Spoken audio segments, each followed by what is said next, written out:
In deep water off the southwest coast of England lie 3 unknown German submarines from the Second World War. Exactly which ones are they? What happened to their crews? Why are they here?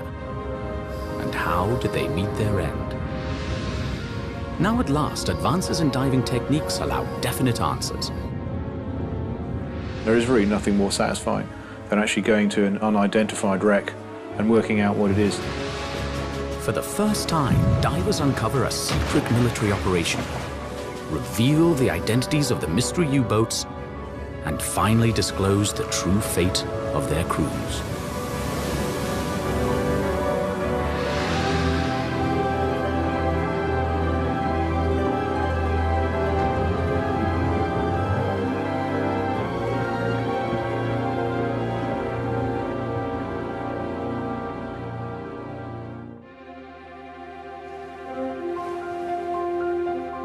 Off the southwest of England are numerous sunken vessels. 7 miles out, 2 lie side by side. Highly unusual. Only a dive can determine what caused them both to go to the bottom in the same place. Finding 2 wrecks together is an extremely rare event. Normally you would expect there to be some sort of association between them. Whether they've collided, hit the same reef, the same rock, been caught by the same weather conditions. It has been known for shipwrecks to be right beside each other, but there tends to be a reason for it.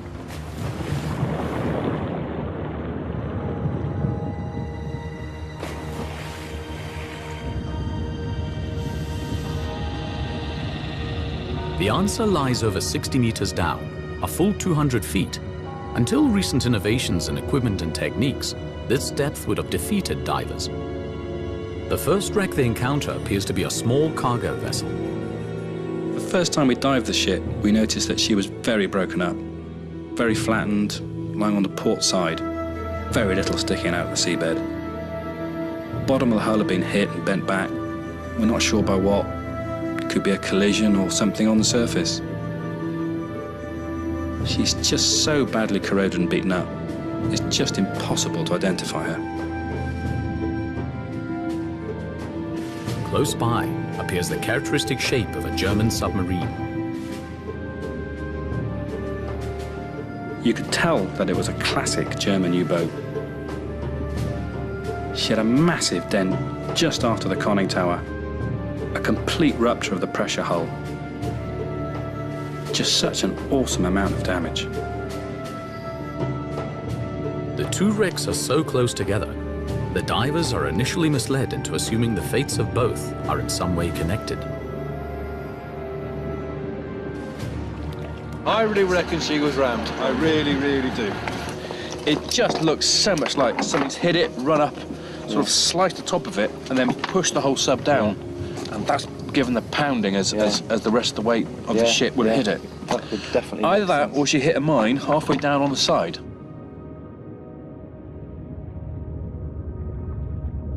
The fact that one of the wrecks is a submarine is a real surprise, and given her German origin, her presence raises further questions. What was she doing so close to the coast of Britain? In both world wars, these underwater weapons proved powerful and successful. None play a more critical role than the submarines of the German Navy. The U-boat fleet inflicts widespread losses. The submarine menace strikes more fear into Allied hearts than attacks from surface ships.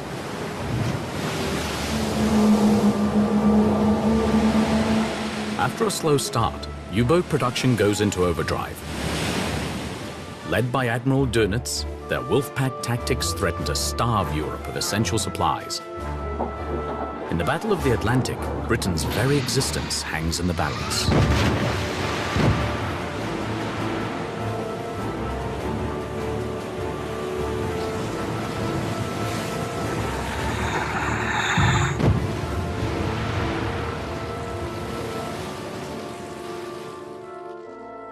With confirmation that one of the wrecks is a submarine, the hunt is now on as to her identity. Penzance-based historian and diver Innes McCartney has been studying submarines for years. For him, identifying the many sunken U-boats around the coast of Britain is an absolute passion. In recent years, in UK coastal waters, submarines have been showing up all over the place. And a cursory glance into the official record of losses, both British and German, will soon tell you whether it's a known loss, one that was actually witnessed to sink at the time, or you're into a mystery. This particular submarine is a mystery, and there's a process we can go through to try and work out which one it is. And that follows both forensics, actually visiting the site, trying to identify the class and date of the submarine, and then taking that back through archival records to come up with an explanation for how it ended up where it is. At the time that this submarine was located, it didn't fit into any of the published loss registers that exist for both British and German submarines. In fact, there are no submarine losses recorded anywhere near that position. The wreck is raising far more questions than answers. Time for further investigation. The damage we're looking at is here. Right. Oh, it's lying on the side there. What have we got? A detailed sonar survey of the site may yield more clues.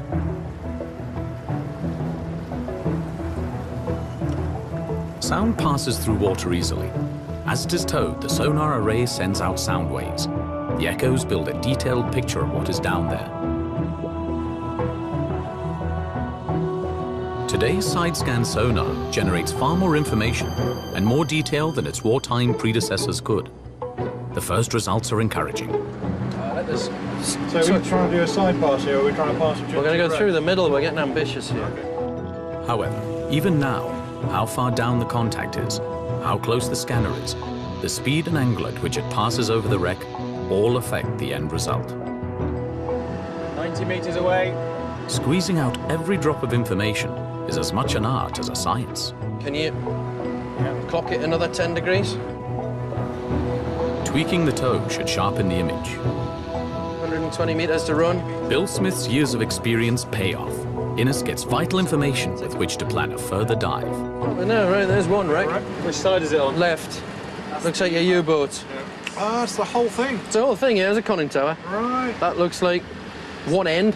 Certainly cigar shape. Oh, look at the dent. Yeah. Must be laid over on its starboard side, is it? Port side. Port side. There's your collier. What's the distance between the two then?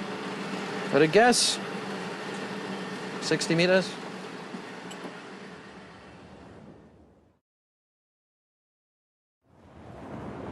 We're trying to look for some forensic evidence of how the submarine is likely to have sunk, although we do have some theories about that.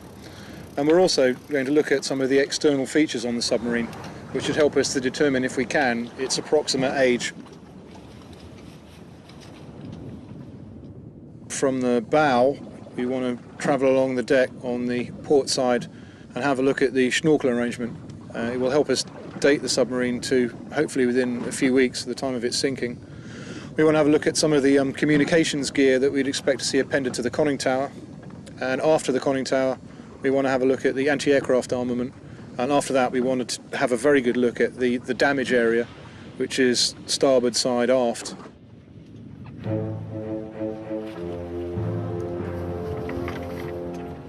Breathing a special mixture of gases because of the depth, Innes and the others plan to spend 30 minutes on the wreck. This should give them enough time to video the details they need. It is vital that all their equipment is checked and checked again. Any problems at these depths could have serious, if not fatal, consequences. In any event to decompress safely, they must spend over an hour and a half ascending to the surface. Hey, the swimming pool's open!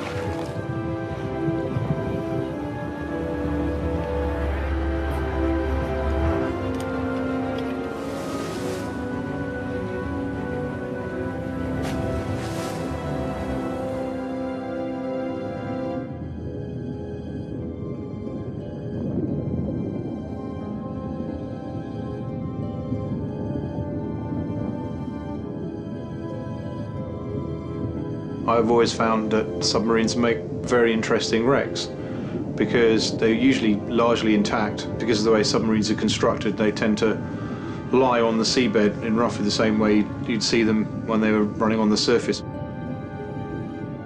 And they're fairly small, so you can get around the whole wreck and see everything. And aside from all of that, generally they've got a very interesting history appended to them.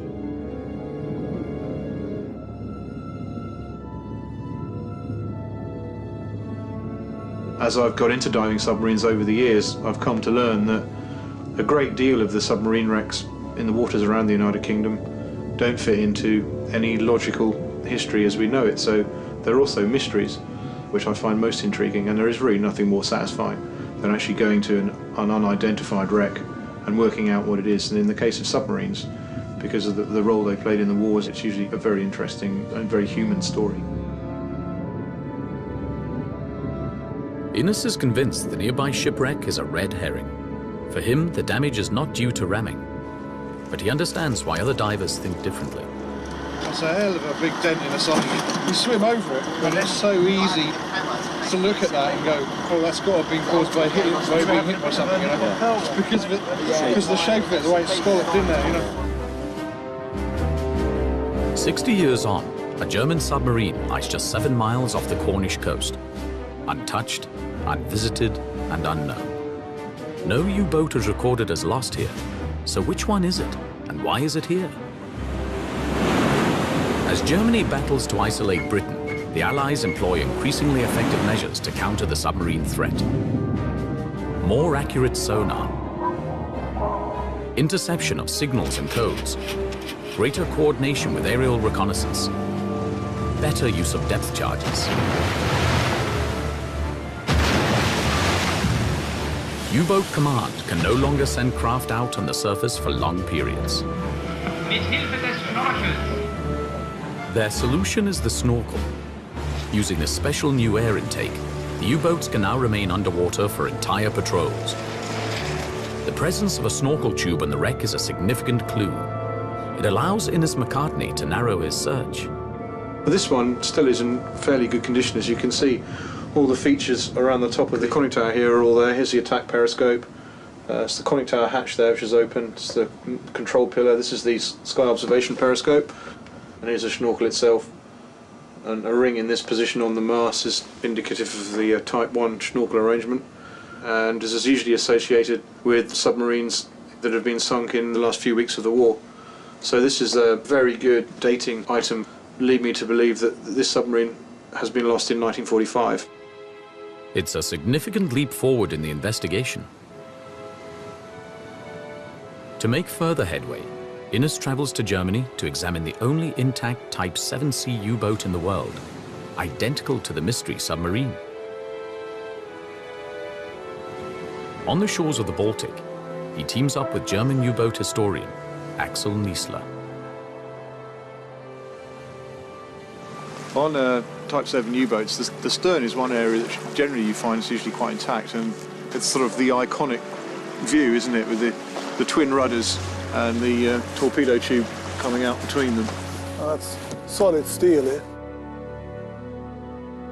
So all of the exterior features that generally tend to fall off as the conning tower and the winter garden corrode has all ended up in a big pile on the seabed, literally where we're standing now, and it's in there that we were able to look for some of the interesting piping for the snorkel.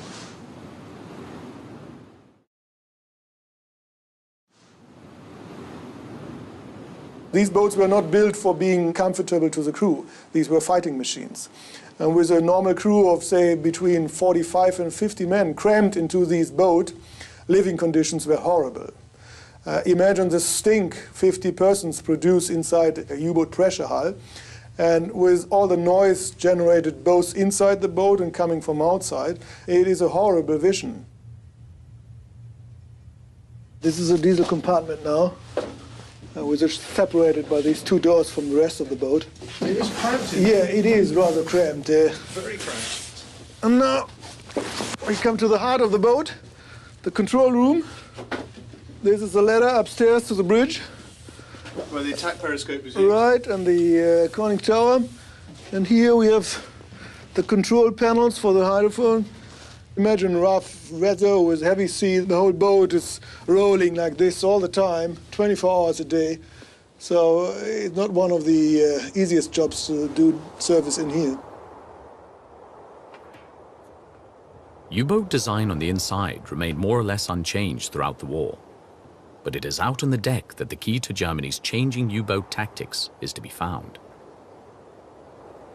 So when this snorkel was in use, it rose up into the vertical position and fitted into the conning tower behind us. That's right, rising up to periscope height. And because the snorkel was used together with the periscope while the boat was snorkeling, the periscope was used to observe the sky in order to avoid being surprised by aircraft.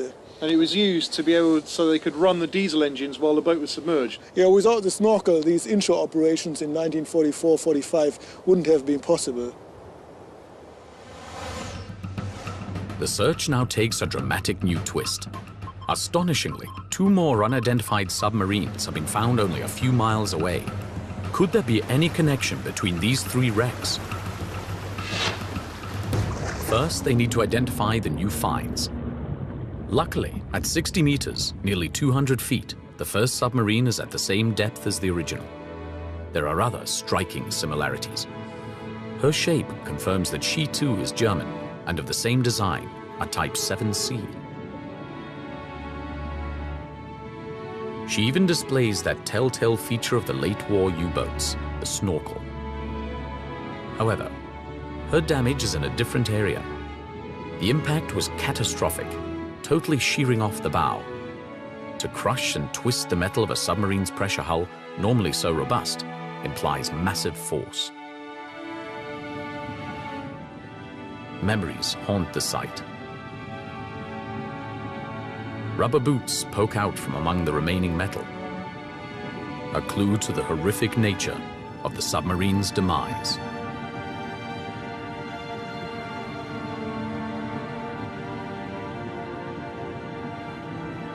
Although the submarine is designed to operate entirely underwater, within a few weeks of it going down onto its final dive, it'll start to corrode.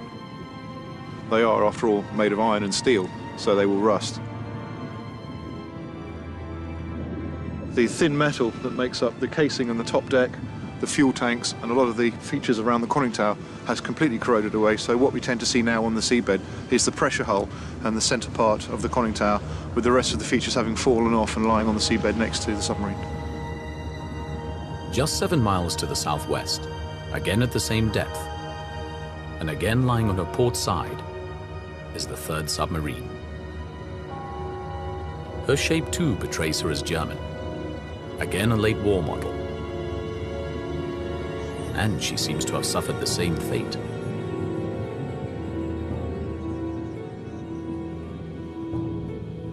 The other submarine too has suffered catastrophic damage in the forward area, with the bow section being completely torn away. What is interesting is this wreck is a lot more corroded than the other one.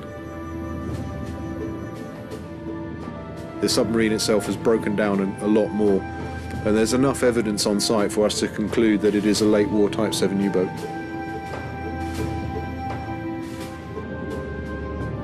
The divers are reaching these submarines just in time. In a mere handful of years, the features that allow them to identify individual boats will vanish, leaving only the anonymous solid metal of the pressure hull. With the 3 mystery submarines found within a few miles of each other, did they meet the same grisly end? They all share similar catastrophic damage. One may lie next to a ship, but that is more than likely just a complete coincidence. In order to discount ramming entirely, Innes needs to identify the individual submarines.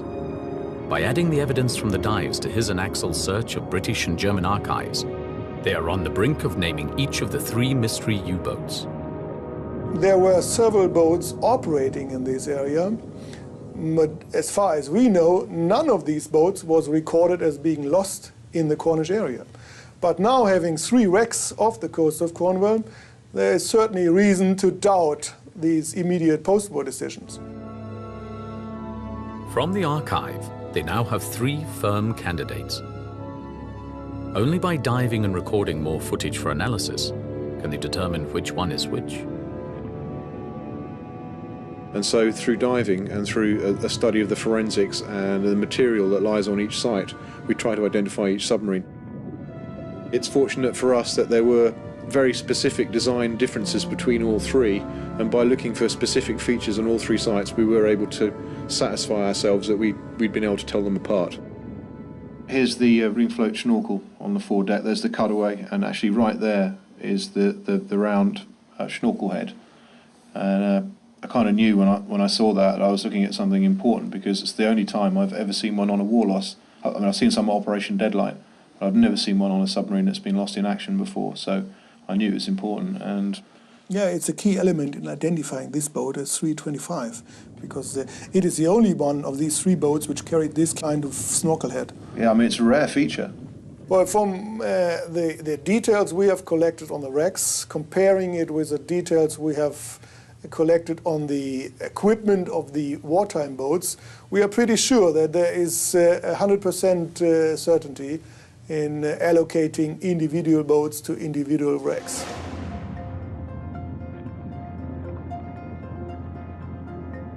Now they can positively identify all three U-boats for the first time. U-400, last heard of in December 1944.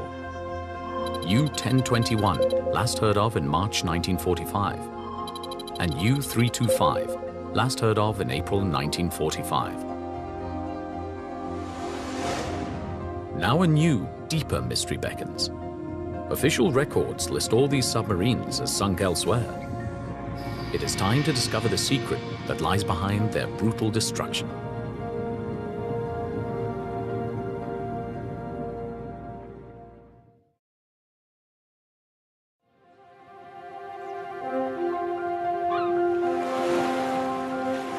Off the coast of Cornwall, three unidentified U-boats are now named by submarine experts Innes McCartney and Axel Niesler.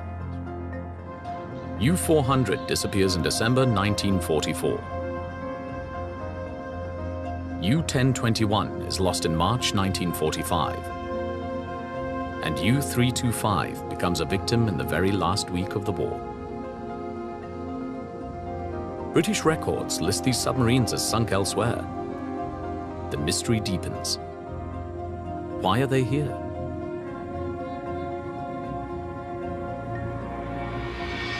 In the early days of World War II, few submarines troubled the Cornish coast or the Bristol Channel. They stalked their prey far out in the Atlantic.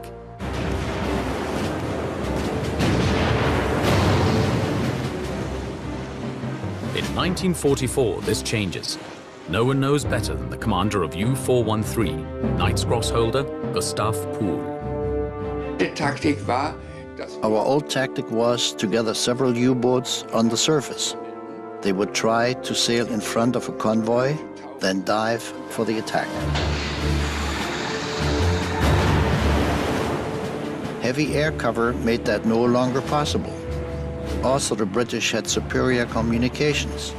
On top of that, they had cracked our codes. It became open season for them to hunt us down.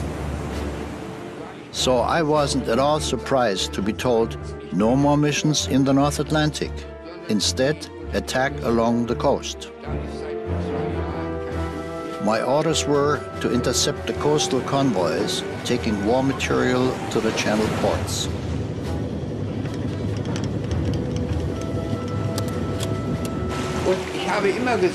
An enemy target has to be worth the trouble.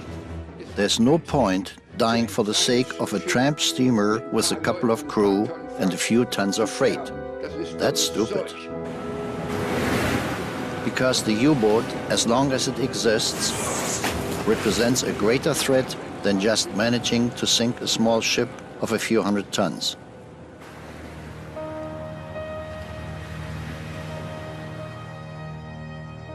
When the right target presented itself, Poole was prepared to take a gamble. 180 feet down is the result. This is all that remains of a destroyer, HMS Warwick. In February 1944, she set out to track down a U-boat. On board was navigation officer David Harris. We were advised that it was believed a submarine was operating off Land's End, and we were to sail immediately in company with HMS Scimitar to search for her. The U-boat was believed to be operating in the area, sighted us. The hunter became the hunted. We could hear Aztec, but he didn't come towards us. He steamed in front of us. I'd estimate she was less than 1,000 meters away when I fired.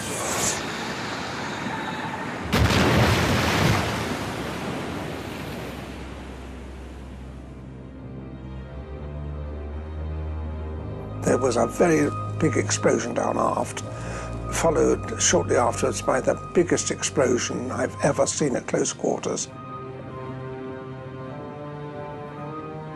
The ship rolled over to port. From start to finish, it was less than 3 minutes for the ship had gone.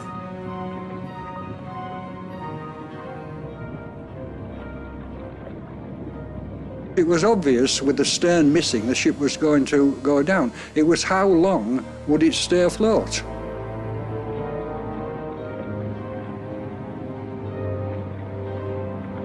The thought in the mind was get away from the ship as quickly as possible, otherwise you're liable to be taken down by the suction.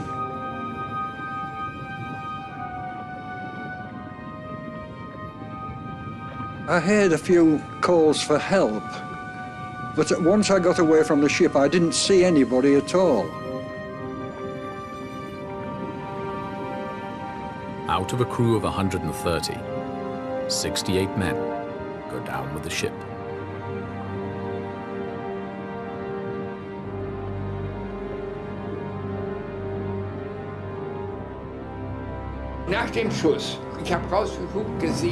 After the shot, I saw that she was listing. Straight away, I lowered the periscope, and then we heard the creaking and cracking as the ship sank. We call it bursting. The Warwick is the last ship Gustav Poole was to sink. His success reinforces U-Boat Command's belief that their submarines can still affect the outcome of the war. The inshore campaign begins in earnest, triggering the events that lead to the presence of the 3 submarine wrecks on the seabed today. Innes McCartney is confident the identities of the sunken submarines are correct. But what took them to the bottom?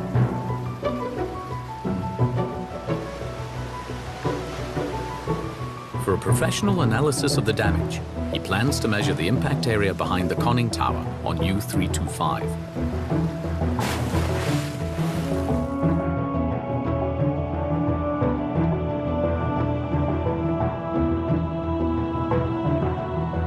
The damage zone proves to stretch more than 9 meters, 30 feet in diameter.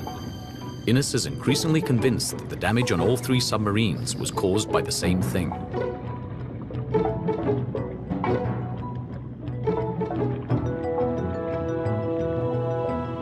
So what actually sank these submarines?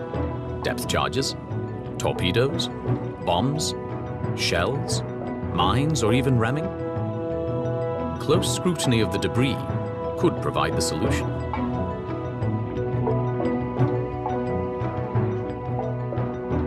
If the submarine was upright and level. Doug Wright and David Manley are defense explosive experts. They have spent years researching damage to naval warships. You get a nice view of the hole there, when the actual amount where you see where the pressure hull's missing. Yeah, and you can see the split, look, right across, like right there. So that's just the blast has gone off, it's just opened it up, right, isn't it? Just cracked it straight through. The only way we'd have achieved that by some form of collision was if the submarine was sitting right up in this, out of the water at the time. Yeah, yeah. Ramming? Certainly not. Depth charges? Not impossible. The charge weight is not that dissimilar, but given you're dropping a depth charge off the back of a ship, hoping to drop it somewhere around about the submarine, the actual probability you're going to drop it right on top of it and detonate it next to the hull is very small. For an underwater explosion, you've got a massive event going off fairly close to the boat. Although in terms of pressure hull, we're talking about nearly an inch of steel. If you think about that in terms of, what's on your car or something like that, you think, well, it's a fantastically rigid piece of structure, but against this sort of attack, it just folds up like paper. But it almost certainly rode over a mine. And we can see it's at least a 340-pound mine charge that's caused that amount of damage, maybe up to the 500. Difficult to tell because of the amount of material that's not there. In the early part of the war, many areas of the sea around the British Isles are mined as a measure to prevent the use of certain strategic areas by shipping. Tens of thousands of mines are laid. Mine laying is by definition an unspectacular operation, unless you're being attacked while you're doing it. You came to a particular position and then you dropped the mines on their sinkers over the back of the ship, splash, splash, splash, splash. And then the mines rose from their sinkers on the cables to the required depth. You then checked whether any were too high up. If they were, you had to sweep them, deal with them, and then you left the field in wait for its prey. Just such a field lies in wait between the southwest of England and the coast of Ireland. It is a defense against shipborne invasion. These mines float near the surface. They are well marked. Both sides are fully aware of their existence.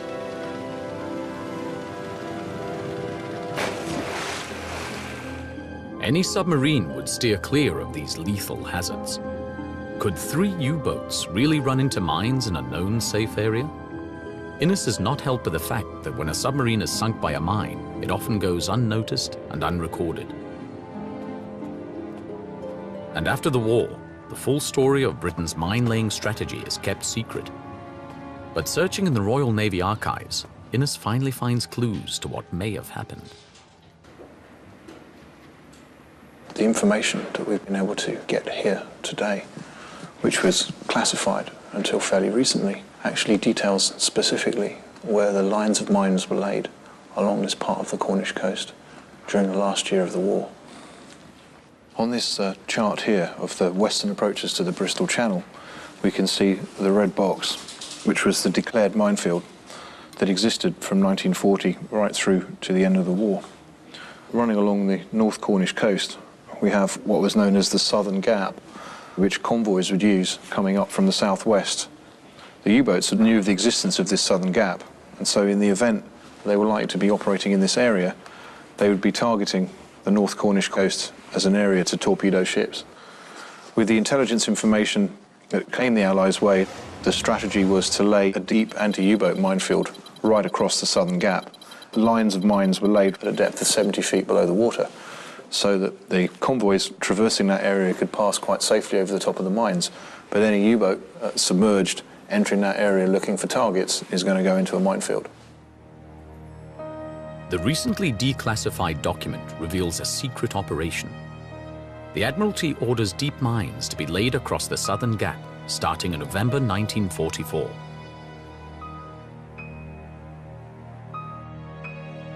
The positions of the wrecked U-boats and of these mines coincide exactly. Innes can safely conclude that the subs are all victims of the deadly trap. We know that the strategic thinking here was exactly bang on because we now have 3 mining casualties in the right place at the right time. I'm very satisfied that this material has led us to conclude successfully that mining has been the reason why these U-boats have sunk.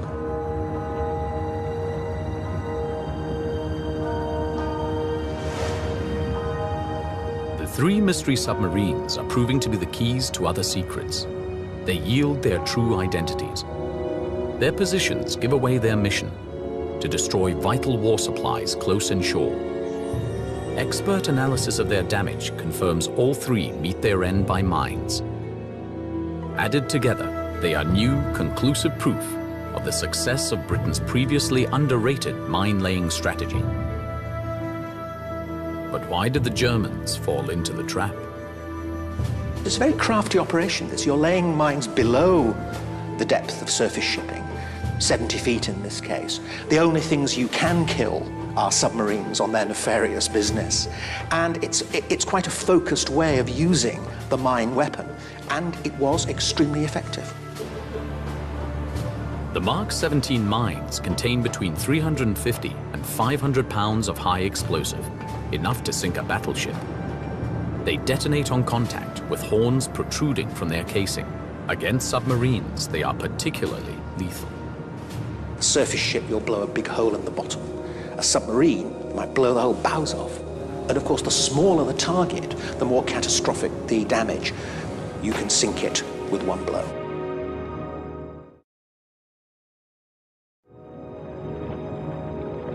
The blast area on the wreck of the U-325 is a semicircular impression that has been cut right into the side of the submarine, well over halfway through the pressure hull, going right across from about the end of where the bandstand is right back to almost where the prop shafts come out. And so you can see it's maybe 30 feet or more wide, and it's gone way over halfway through. So it's a singular event that has just completely destroyed the submarine. There was no chance for the crew because the pressure hull was widely destroyed and the inrush of water was so immense, so the boat was flooded within a moment.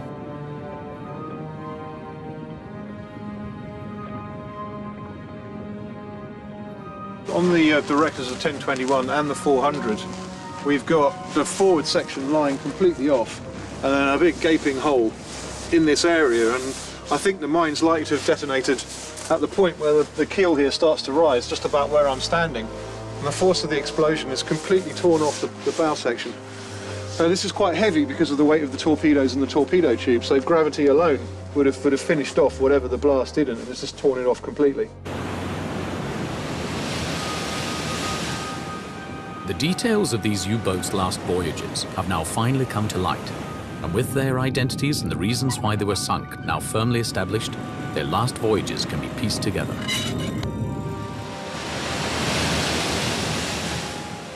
By this stage of the war, most German U-boats are operating out of Norway. It is from here that these 3 submarines are dispatched. For 2 of their crews, it is their first patrol. For all 3, it is to be their last.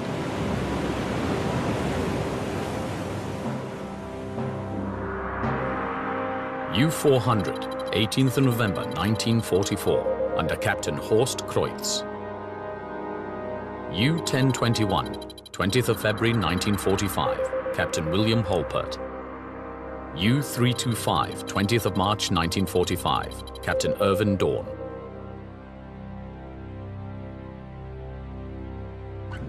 None of them had any idea they were sailing into a trap. When any of our 3 submarines along the Cornish coast left Norway and shut the hatch, it wasn't opened again until they expected to get back home. So by the time our boats arrived in the Cornish area, they had been underwater for 2 or more weeks. Quite often you'd get very high concentrations of carbon dioxide. People would have raging headaches a lot of the time, disorientation. It's possible they weren't thinking absolutely as clearly as they were the day they got into the boat. The route of the U-boats takes them round the north of Scotland and down the west coast of Ireland. As well as suffering physically, they are in a constant state of tension.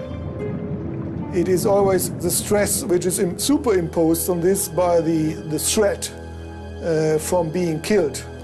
The kill could be instantly, either from the air or from surface craft dropping depth charges. And I wonder if this is a stress which could be taken at an extended period of time. On the 4th of December 1944, Captain Kreutz receives U-400's last orders. He is to proceed to Cornwall to intercept coastal convoys. Little does he know, only a week earlier off Padstow, a British mine layer has covertly laid a line of 150 deep mines below that very same convoy route. The trap is set. They've practically run over the mines, so the first they would have known of the mine was when it blew.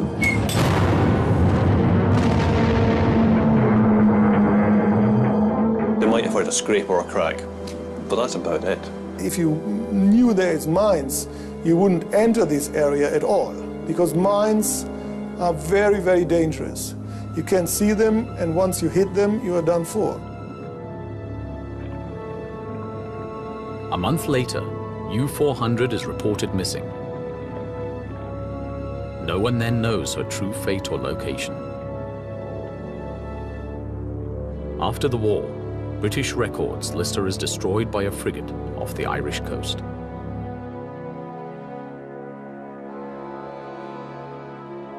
When Captain Holpert of U-1021 arrives off Ireland in 1945, he little suspects that the British have secretly laid deep mines off the Cornish coast. His last orders are received on the 8th of March. His nemesis had been laid 3 months earlier on the 3rd of December.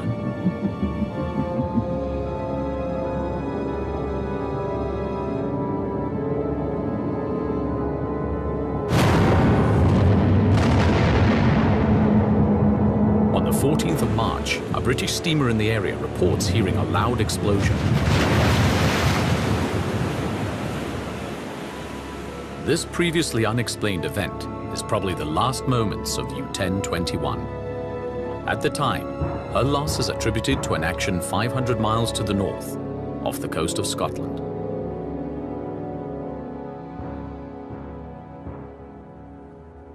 Late in the war, the disappearance of these 2 U-boats fails to arouse any suspicions at U-boat command. They are completely oblivious to the trap. In particular, to a line of mines laid on the 12th of December. On the 10th of April, they order Captain Irvin Dawn to patrol Cornish waters. Whether he goes to the north or south is up to him. He chooses the north.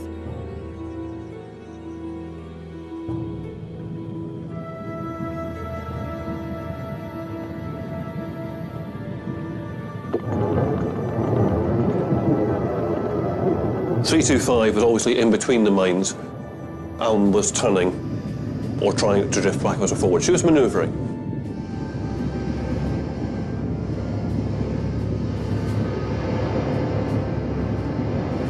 Did it realise that it fouled the cable?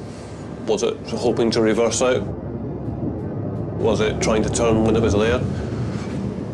But yes, there's a possibility there. They knew that they were in the minefield and they were trying to get themselves out.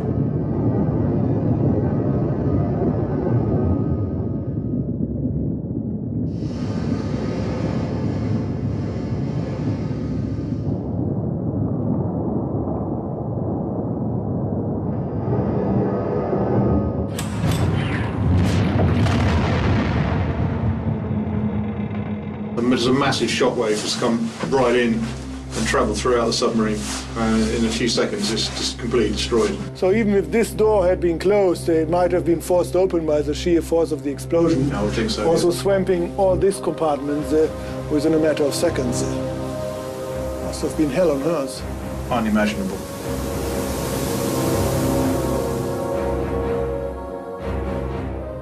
The chances of anybody surviving that for any length of time is minimal. Chances are they all died almost immediately. U-325's loss is initially attributed to 2 Royal Navy destroyers, 200 miles to the north, in the channel between Wales and the Isle of Man. Only now can her actual fate be confirmed.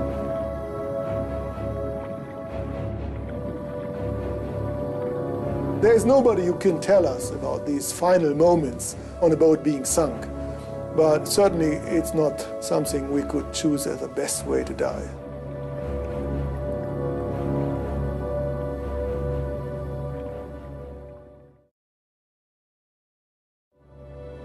Innes McCartney is satisfied to have put numbers to the 3 submarines for the first time. He is saddened to realize that now he can also put names to the 40 or 50 men on board each one. A trip to the U-boat memorial in Kiel with Axel Niesler allows him to see the extent of the losses. The walls record each U-boat lost in action, their last known position, the names and dates of birth of the missing. Their ages are remarkably young. The commander here, he was barely 25 when the boat was sunk, and the crew therefore would have been even younger than him. And with 25, he was the old hand aboard. The normal crew is around 21 at average. Obergefreiter Ubo Wilms was just 19 when he joined the crew of U-400 for its first and only mission. It is the first of the 3 U-boats to be sunk off Cornwall in December 1944. To his nephew, also named Ubo, the location of the wreck comes as a complete surprise. U-400 was actually ordered to come down from Norway, to come down this way. And on the 4th of December, a radio signal was sent to the submarine, ordering it to operate on the North Cornish coast. Das ist uns neu. Das wussten wir nicht. Man hat immer geglaubt, dass That is something new. We didn't know that. We always believed that it happened where the British authorities told us, and that it wasn't caused by mines, but by a destroyer. We always believed that the boat sank as in this report. In 1948, it said that my uncle Ubbo had been lost on the 17th of December 1944. The boat is supposed to have gone down south of Ireland. There is no possibility of U-400 being in that area at that time.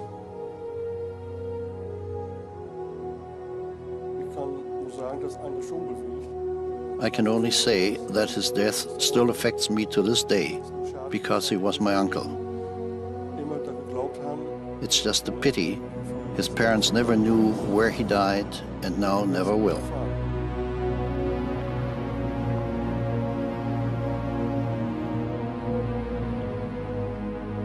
William Holpert was the captain of the second submarine to sink, U-1021. A keen photographer, he has left behind a fascinating archive of U-boat life.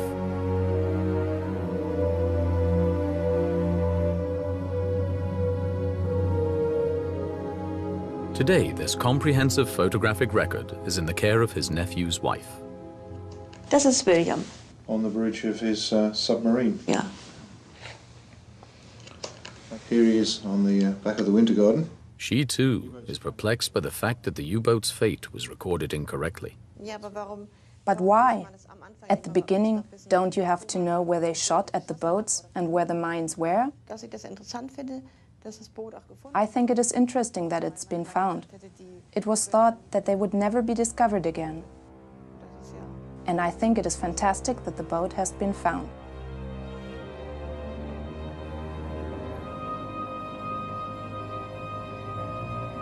U-325 was the last submarine of the 3 submarines to be sunk by the secret minefield.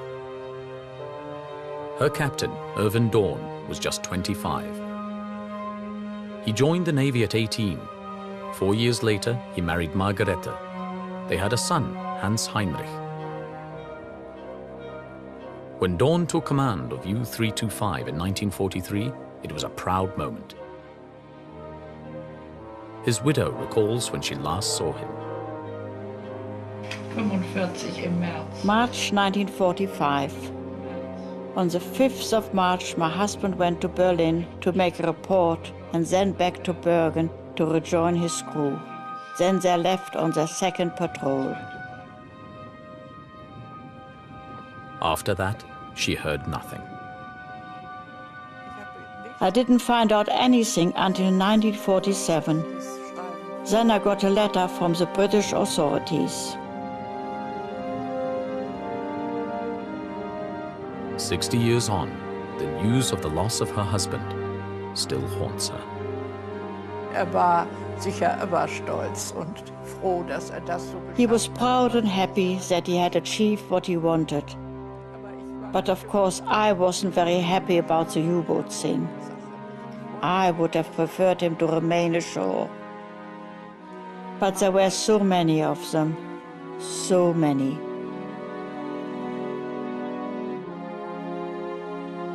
During the Second World War, more than 40,000 men set out on U-boats. Fewer than 10,000 were to return. The Allies' success in sinking U-boats, including the use of deep-trap minefields, had turned them from weapons of terror into underwater coffins. Now the 3 submarines can be identified after all these years. The bereaved can at last know what really happened and where their loved ones died.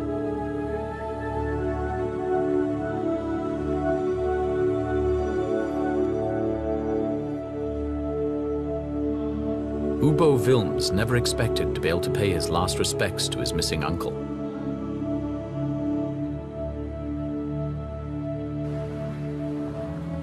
With members of his family, he and Ines traveled the 17 miles out to the site of the sinking for a memorial service. Following the catastrophic collision in the minefield, all the crewmen of these U-boats lost their lives.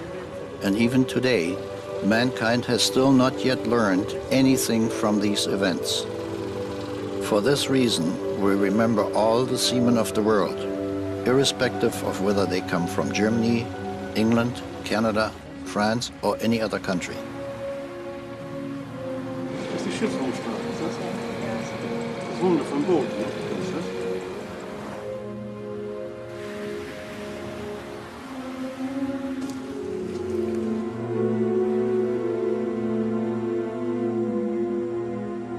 Often the families of those who perish at sea have no opportunity to pay their respects to their loved ones where they died.